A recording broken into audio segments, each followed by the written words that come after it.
আসসালামু আলাইকুম। আশা করি সবাই ভালো আছেন। আমি একজন ফার্মাসিস্ট। আজ কথা বলবো একটি পরিচিত কিন্তু সংবেদনশীল ওষুধ নিয়ে। বেক্লোডল 10 mg এর জেনেরিক নেম বেক্লোফেন। এটি একটি মাসেল রিল্যাক্সেন্ট।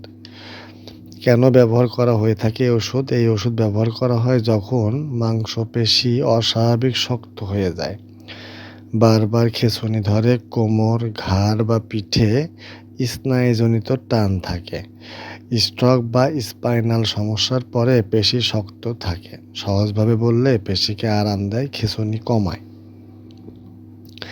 যেসব বিষয়ে সতর্ক থাকবেন: এই ওষুধ খেলে ঘুম ঘুম ভাব, মাথা ঘোরা, দুর্বল লাগা হতে পারে, তাই নিজে থেকে শুরু করবেন না, হঠাৎ বন্ধও করবেন না।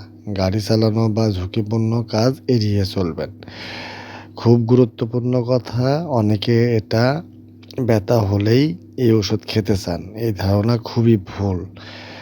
বেক্লোডল সাধারণত ব্যথার ওষুধ না, এটা স্নায়ু ও মাংসপেশির নির্দিষ্ট সমস্যায় ব্যবহৃত